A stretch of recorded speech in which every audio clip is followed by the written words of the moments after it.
Mall of America. It's home to world-class shopping, great dining, and amazing attractions and events. And these are our stories, presented by Bloomington, Minnesota Travel and Tourism. Welcome to this episode of So Much More. I am Jill Renslow, your host for today's show, and I'm joined by my co-host, SJ, Sara Johnson, who is head of our marketing team. And if you love all things fashion, beauty, brands, trends, and wellness, you are in for a treat. We have Jill Manoff, who is the chief of Glossy, the global editor-director of Glossy Brands, and also the host of the Glossy podcast. And we're going to talk all things retail today. So welcome, Jill, to So Much More. I am so excited to be here. Thank you for having me. This is so fun. We love it. Let's kick it off. Why don't you tell our listeners and viewers all about Glossy and your role within the organization? Thank you. I will. So we're under the Digiday Media umbrella, and our focus is the evolution of fashion, beauty, and wellness, we say luxury, in the kind of where we're going. So we look at technologies and emerging platforms and all the things that are impacting these industries.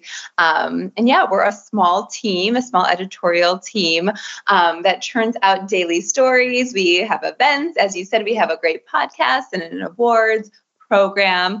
But we started about 8 years ago. I started about 6 months into the start of Glossy, and oh my gosh, we've been going at it. So we talk a lot with beauty brands and fashion brands about the strategies, what's challenging them on the daily, and we think of ourselves as a guide to the industries for insiders who want to be kind of have a leg up on, I don't know, their coworkers and also competition in terms of getting ahead of the trends and what's up and coming. So I think we're going to talk about some of this today, which everything's moving so quickly. I'm like, what is coming? What hasn't already come and went? So it's bananas. I love it. Well, I recently had a chance to see you perform at Shop Talk, which is a great conference for the retail industry. You do a lot of moderating, of hosting, of guest speaking. So talk a little bit about what you're seeing and feeling kind of within the retail industry, and what's kind of your beat right now with what's happening and as we're approaching the holiday season. Yes. There's a lot of talk about almost instability and kind of questioning what's going to happen because of the election. And everyone's expecting kind of a small boost in sales growth for the holidays. And yet it seems to be like consumers continue to spend, but is everybody just in debt? So I feel like everyone's kind of bracing themselves, all the brand executives that we talk to, not doing anything wild. And there's some chatter in the industry about how that's impacting everything from here. Like the trend cycles are moving fast, and as everyone's being safe, there's not a lot of inspiration happening in terms of what brands are putting out there. So I don't know. There's a lot of movement to some of these more fast fashion, trend forward brands that are, and that is unfortunate for sustainability reasons and other. But yeah, there's a lot of, bracing ourselves for the end of the year, big grand plans for 2025. But ever since the pandemic, everybody has been very cautious before making any specific big goals, even big, launching big 5-year plans. It's a kind of like, what's going to happen to the world? It's an odd time, I would say. Yeah, we would agree. I mean, we've really shortened our strategy cycle to a shorter time frame just because there are so many changes happening. There's variables that are impacting consumer behavior, and especially as you go into the holidays. And it's, to your point, there are people at all points of the spectrum, people that are still spending at the same levels, others that are being a little more conscious with their budgets. And so we find ourselves marketing to literally everyone in all different economic points because everybody's looking for something different. Yes, I think that diversity is key in terms of what you're putting out there and who you're talking to. I have a luxury briefing going out today, and I'm guessing that Pandora, the jewelry brand, is going to have a great holiday season because they're on different sides of the pricing spectrum, and they're catering. They have this charm business, and charms, I'm sure you've heard, are like the rage, and bag charms and shoe charms and charms all over the place. So they've got this going for them. It's very affordable, $50 things. And they've also entered the lab-grown diamond industry, which we know is also, it's become more acceptable and it's thriving. And they're seeing great success there with reaching a new customer. So I'm like, go Pandora. I have high hopes. Yeah. Well, we have a Pandora and we love them. They do great this time of year because it is a great gift destination.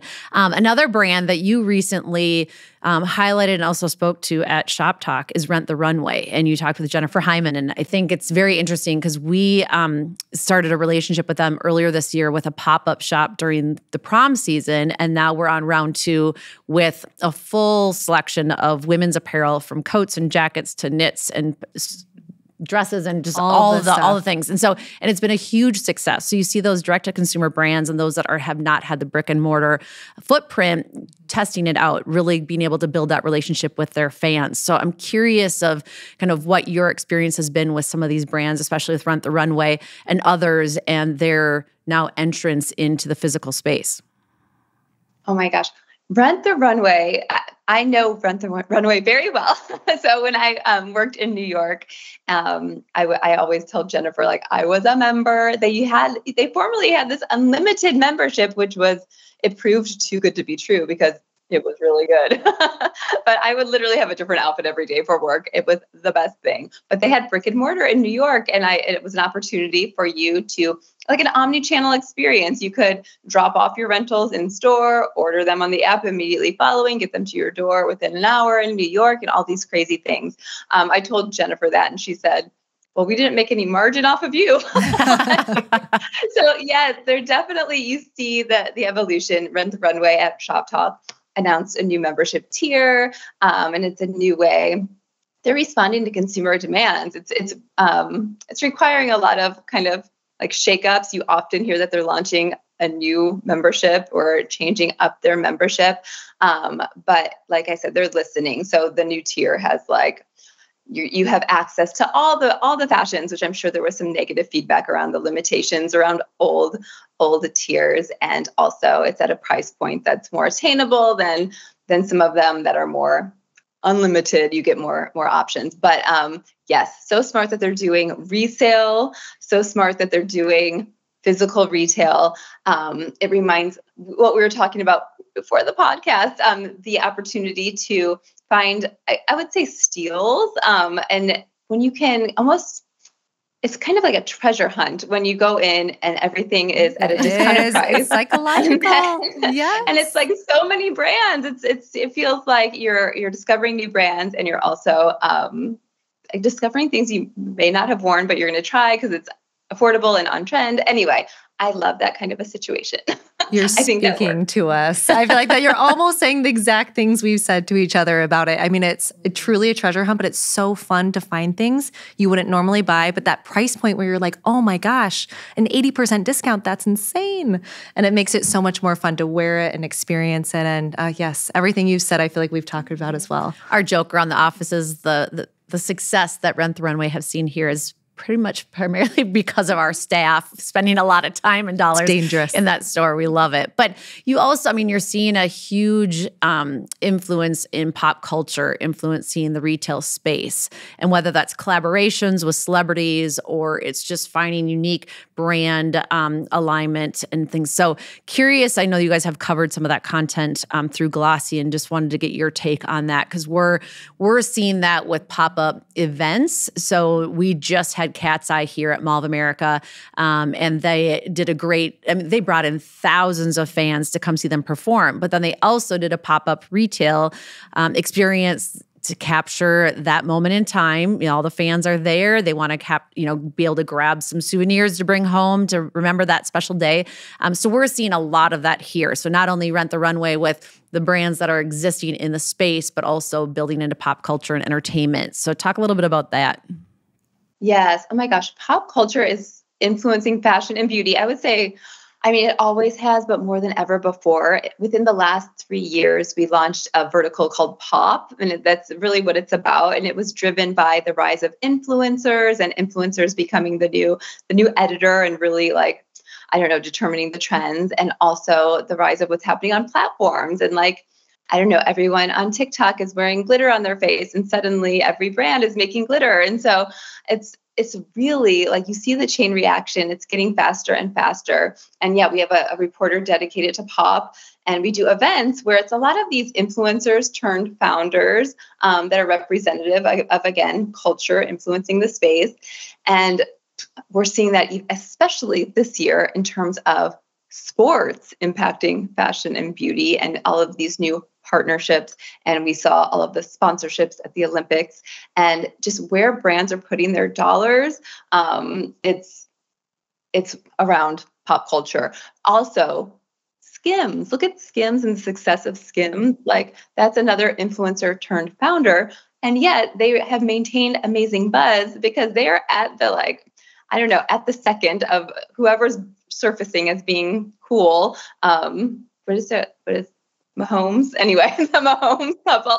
I mispronounced athletes' name. I don't know my athletes, girls. Okay. You're on it. If anybody's surfacing, like you see them in a Skims campaign, like literally within the week. And we saw that with Megan Fox and Kourtney Kardashian, and everybody was buzzing about them, and they were in a campaign. So it's just tapping into what people are talking about. I know a lot of those in that kind of Skims universe, like Frame, they're very much like tapped into culture and what they do with their models and such. So anyway, if you're not part of culture, who are you? You're not part of this conversation. It's important. Well, I love it. You guys do such a great job, having the timeliness of your content and really connecting with your customer. And I think it's interesting because you really hit that millennial and Gen Z demo really well. It's that 20 to 40-year-old group, and maybe some of the retail girlies, we hear them being called. So what is it that Glossy does to resonate with that audience so well? Oh my gosh. I think that it's just being aware. Like in our world, we are pitched stories left and right every day. And I'm always like, don't write about that. We're a subscription-based business. We are. And so everything that's differentiated, we need differentiated content, or what if they'll hit a paywall and go somewhere else? Like we need it to be valuable and worth people's time, people's money. We also, speaking of time, like we'll keep our stories to 600 words. We know people are busy. We know people are not, we care very much about what we're writing, but the reader might not care as much as we do. They just they'll read the headline, maybe the first paragraph. And if it's that interesting and that, I guess it's going to play a part in their job, they'll keep going, but it's few and far between usually.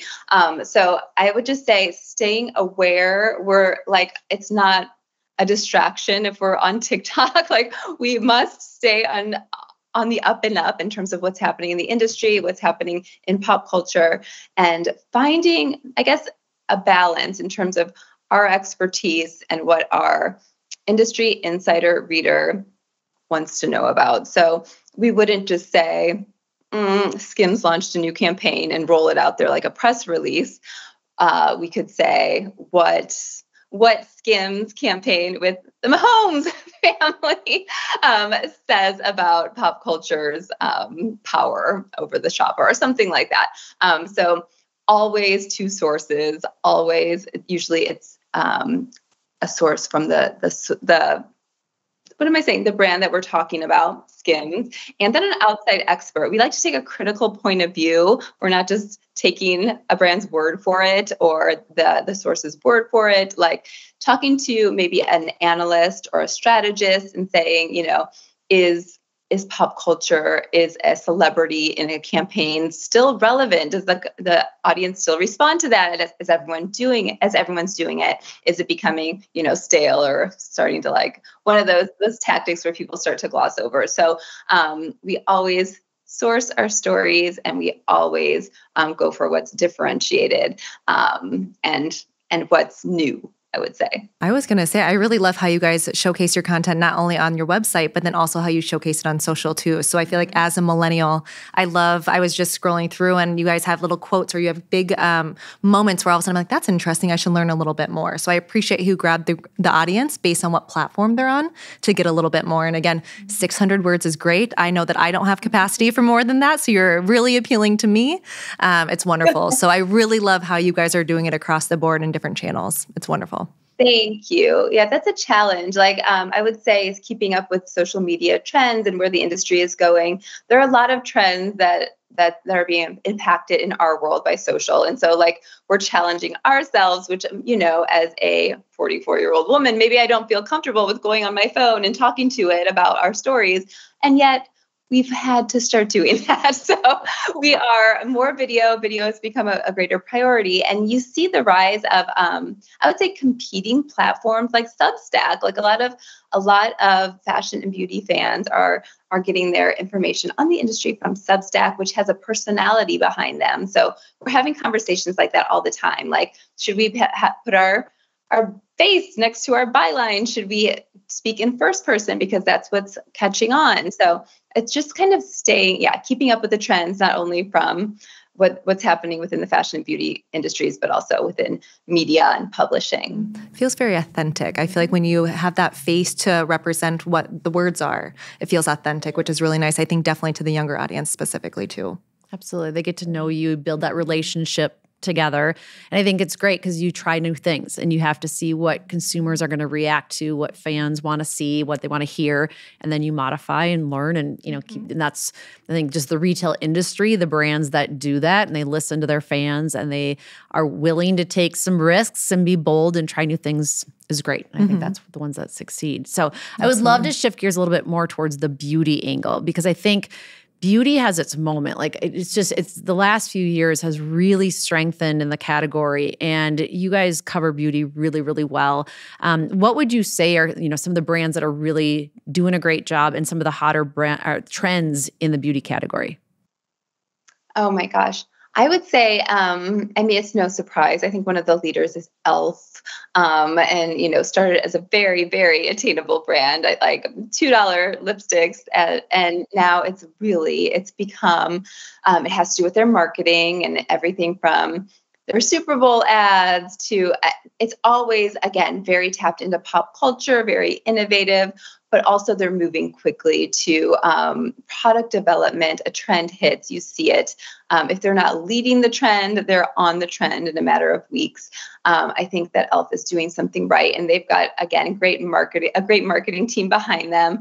A lot of what's working is marketing, but then I'm not going to lie, like how many skincare brands can you have? They're really, the proof, I would say marketing matters. And we're hearing a lot about what types of marketing is resonating. And is it about clinical trials? Does the customer want to see that? Is it before and after? Yes, it is. And that's changing because for a minute there, it was about clean skincare and it's still about ingredients, but like now it's the new standard. If you're not clean, like you need to be clean. That's like the bare minimum. You don't even have to say it.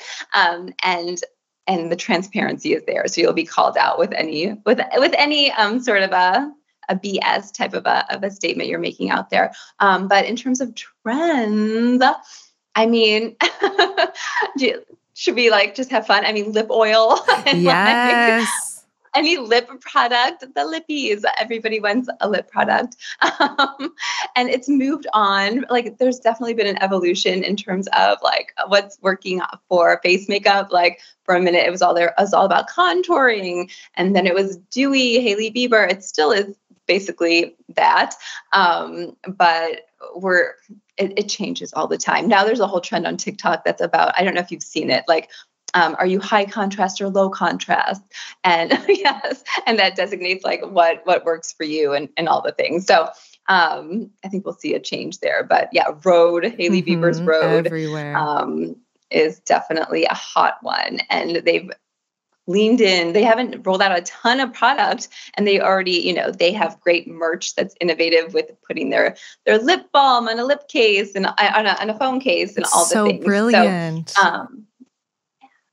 So, What were you going to say? I was going to say, it's so brilliant. We actually have a coworker of ours. She has it. She was in a meeting the other week. I go, what is that? That's amazing. And she goes, it's Rhode. And she showed us the phone case plus the lip gloss. And I was very compelled. I will buy it. I guarantee you. Yes. So they're doing a great job. Well, and it's interesting. I mean, Jill, you are in the center of the fashion and beauty industry. So I'm curious of, how you look at your own personal style and how much that is influenced by the brands that you work with, those that are advertisers. How do you balance that and how do you create your own personal style and, path as far as of how you want to showcase yourself in the industry? Oh my gosh. Well, we were talking about the fact that we are work from home publication these days. I am such a suit girl and I've never changed like my style ever. I'm kind of like masculine and I don't know. I love a suit and I love like kind of I would say professional chic, like a little bit of a color, or maybe it has a cute like belt with the blazer or something. But yeah, it's definitely tempting when you're always looking at the next big thing to always be spending money and I need that. I need this, I need that. But what else? We were just asking style and how it affects my style. Yeah, I was just curious your personal style because you're always being looked at. When you're an influencer in the fashion and beauty space, there's that pressure of what image do you have to portray as far as when you're representing the industry. And so I was just curious on your style. Thank you. Yes, someday I will be back at the office and I'll be wearing all my suits again. But it's definitely to me about being like professional. It sunk in when I was young. They always say like, work for the job you want. And I'm like, I'm going to dress like the boss. So absolutely. That's a good mentality. Absolutely. I love that. So you spend a lot of time with your nieces and nephews. So talk a little bit about just family balance and professional and just being able to make sure that you prioritize all the family, friends, and work elements of your life. I'm not the best at it. Like I definitely would call myself a workaholic and it's probably not the best influence for your audience, but I would just say like I've always been like this, even in school. Like I would be like working all night. I've always just been like this. And so my first job after school, I was a local fashion editor in St. Louis and a stylist. And like literally it was nonstop work. Like I never looked up. Like I was working Friday, Saturday, Sunday, like 7 days a week. And so when I got my next job, that was a corporate job, my first corporate job in Chicago. I told my parents, I talked about this recently, that I was like, I don't know what I like to do for fun because I had my evenings and my weekends open and I was like, I don't know what to do with myself. I'm so confused. But nowadays I feel like there's a good balance that works for me where I have a rule. Sometimes things creep up, but like, I don't like to work. I take Saturday off, like a full day. Like I don't look at stuff. Good for That's you. my day. And I go shopping and I like, I don't know, get inspiration at an art museum or like wander around, what am I saying? An antique mall here in St. Louis. And then Sunday, it's usually kind of prepping for the week. There is some work involved, but yes, it's nice. I always see my family now that I'm here in the Midwest. I see them. So I've got 3 nieces and nephews, and I'm within a couple of miles of my parents, which is the first time in like, forever. So that's kind of, it's just, I don't know, it a sense of normalcy. And I don't know, you can unclench for a minute. I'm very high strung, y'all. Well, you talked about inspiration, and I think that is important when you have to turn yourself off a little bit so that you can remove yourself from your day-to-day, because I think those inspirational points, whether that's just being outdoors, being with your family, going into a museum, I think that's important for everybody to be able to reset and to be able to just look at things differently. And I think that then brings itself into the office space and allows you to be creative. So I don't know if there's anything else there that you would share that helps bring you inspiration. Yeah. I don't know about inspiration, but yeah, it does. Like you do need to like care for yourself before you like care about anything else. And so, again, I always talk to folks, even at my office, who because we work from home. I feel like it's not talked about enough. Like it's a challenge. So like here, I'm like, I need to be out of my house. And yet like I'm podcasting all the time and you can't be doing this in a coffee shop. So, I've joined a gym and, and that also helps me to kind of release, and I'm out of the house. I'm doing something for me. And I do that probably most days, which is good. But yes, inspiration. I mean, I'm still like, from the 80s. No, I like a mood board and like my Pinterest and all the things to kind of, see what's inspiring me. It's especially true. I mean, off topic, but as I'm trying to decorate an apartment. But yes, I think it's important to get out of the day-to-day mindset and also,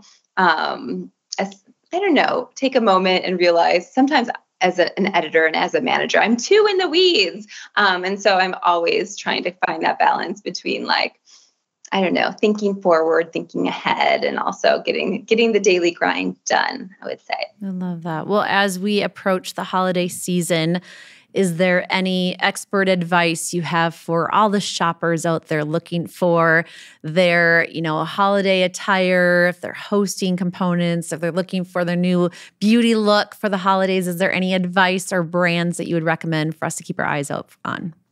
Oh my gosh. This is so fun.